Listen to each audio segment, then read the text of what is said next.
sepertinya Anda sekarang ngelihat save Jessica ya. Jadi ya. Saya ketawa. Ya, karena mereka yang bilang tuh kan mereka tidak mengikuti. Jadi bisa bayangkan mereka hanya melihat 1,5 jam, terus kemudian bisa beropini. Oke, Prof.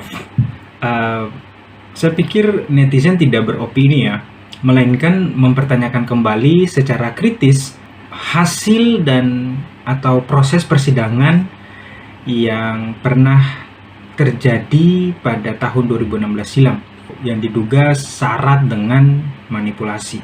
Apalagi dilihat pada komentar-komentar di dalam persidangan sendiri pada tahun 2016 silam itu yang kontradiksi antara kubu dari JPU sendiri.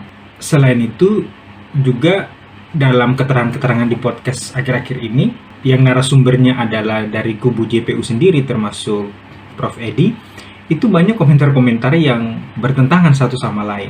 Jadi kita sampingkan dulu lah komentar dari kubu penasihat hukum Jessica. Kita lihat saja dalam komentar-komentar dari kubu yang dihadirkan oleh JPU, yang mana itu banyak sekali kontradiksi atau pertentangan satu sama lain, sehingga menimbulkan kecurigaan atau kuriositas atau rasa ingin tahu dari netizen untuk mempertanyakan kembali apakah proses dan hasil persidangan tahun 2016 silam itu sudah berjalan dengan benar menurut asas dan norma hukum ataukah tidak. Sebut saja misalnya nih komentar-komentar yang kontradiksi. Mayat Mirna itu diotopsi ataukah tidak? Dia meninggal dunia karena racun sianida ataukah tidak? Wajahnya kebiruan atau kepingan? Maksudnya warnanya pink ataukah tidak? Lalu siapa yang meminta atau menolak dilakukan otopsi?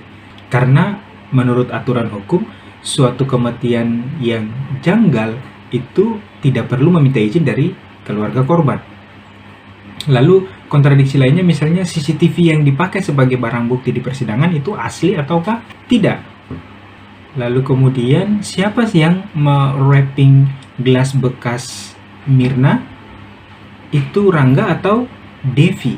Mengapa pula Rangga dan Devi ini terlihat gugup dan tidak mau terbuka ketika ditanya isi pertemuan mereka dengan ayah Mirna, Edi Darmawan, sebelum mulainya persidangan pada tahun 2016 silam. Nah, ini kan berarti ada yang ditutup-tutupi sebenarnya. Kemudian kontradiksi lainnya, mengapa JPU atau penyidik jauh-jauh mencari barang bukti celananya Jessica yang sudah dibuang ke TPU, sementara sedotan yang dibuang di sekitar Oliver Cafe tidak dicari. Padahal barang bukti itu yang disebut-sebut menjadi sarana memasukkan racun sianida ke dalam kopi Mirna. Kemudian kontradiksi lainnya, mengapa cuma Jessica yang dites lie detector? Terus saksi yang lainnya kenapa tidak?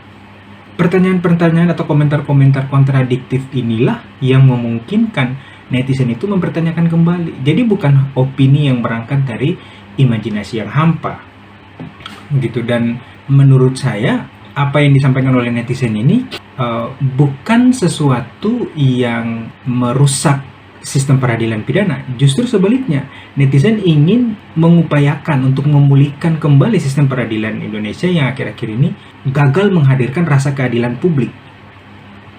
Dan sikap netizen ini sebenarnya sejalan dengan Undang-Undang Kehakiman, Undang-Undang Nomor 48 Tahun 2009. Misalnya di dalam pasal 5 ayat 1. Di dalam fikti berikutnya akan saya jelaskan maksud atau arti dari pasal ini.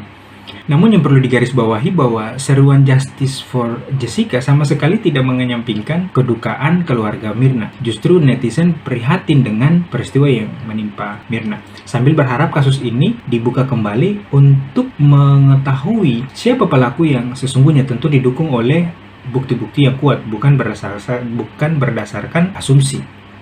Kalau ternyata nanti melalui mekanisme PK kasus ini dibuka kembali dan ternyata tidak ditemukan bukti kuat Jessica adalah pelakunya, maka ya sudah, kasus ditutup tanpa harus memaksakan Jessica atau pihak lain yang menjadi pelaku pembunuhan. Karena lebih baik membebaskan 1000 orang yang bersalah daripada menghukum 1 orang yang tidak bersalah. Tetap kawal kasus ini. Justice for Jessica adalah untuk mengembalikan marwah sistem peradilan Indonesia.